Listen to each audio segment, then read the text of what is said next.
All right. Hello. This is Axel Merk, President, Chief Investment Officer of Merck Investments. I am talking to you later than I have been in the past. I've been doing these regularly at 10 a.m. Eastern Time. Today I was in a long board meeting, and so I was not able to talk to you. I have decided I'll mix this up a little bit. Um, and rather than kind of giving you the market rundown and then some ideas, I'll talk more about the things you don't necessarily see in the markets right away, and then chime in on the topic of interest. And I'll also do them more on an ad hoc basis, unless I get feedback from you that I should do it at the same time each day whenever possible. And that way, I'll talk more when I got something important to say, rather than just rant on other things. And who knows? You give me feedback as you like these things. And so um, uh, S&P futures is now down 6.5, and the spot gold price is down $3. Bonds are stronger, but the dollar is stronger today with the yen up as the only major currency versus the dollar up 14 basis points. The weakest currency is the sterling down 1.1%, and the euro is kind of in the middle of the pack down 30 some basis points. And so let me then just focus on certain things that are unique today. And as I do that, let me give you some disclosure because I'll talk about a security. Let me maybe talk about the most stunning news of the day. That is that Wirecard, that's a DAX listed company in Germany, it was down over 60%.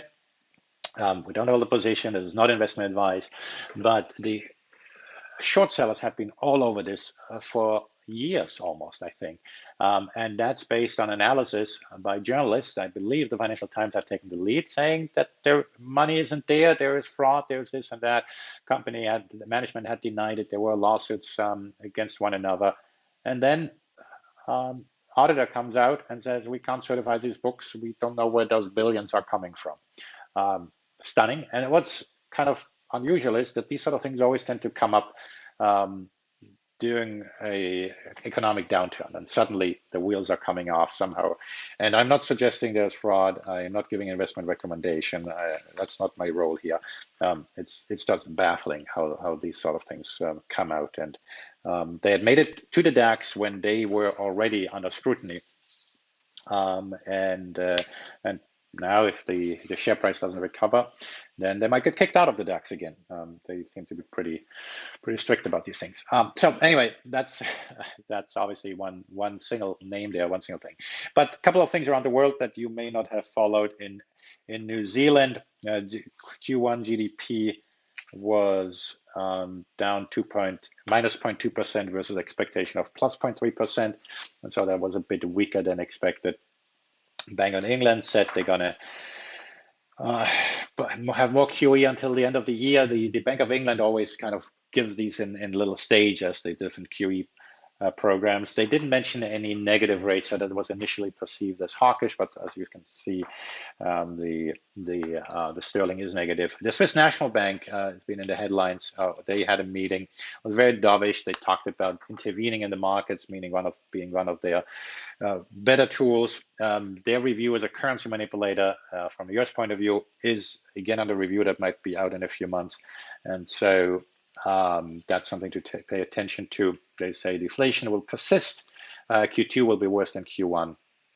Norway, worth mentioning, and Norway is also a tad better than the euro, down 38 basis points, quite hawkish.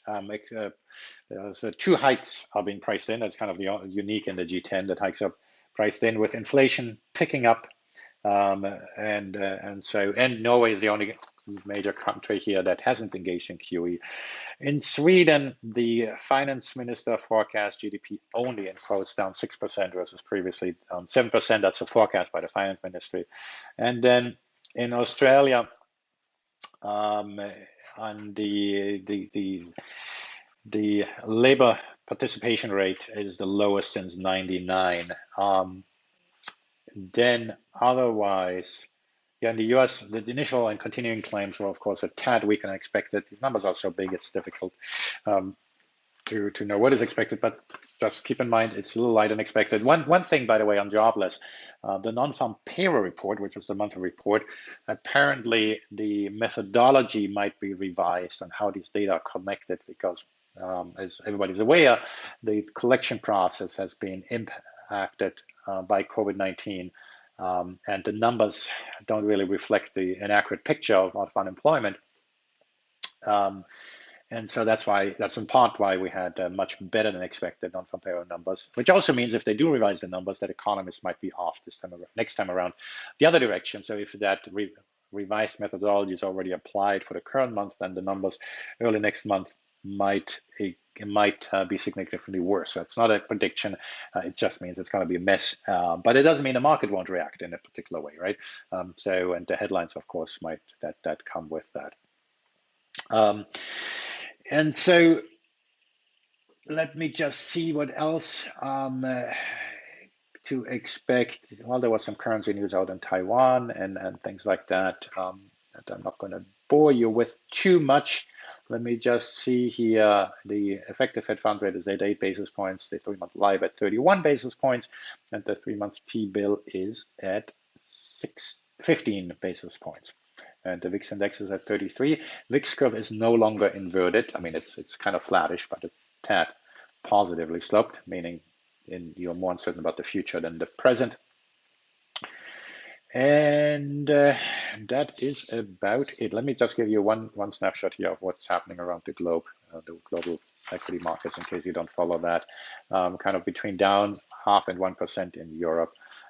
China was up 60 basis points, so that might be worth pointing out.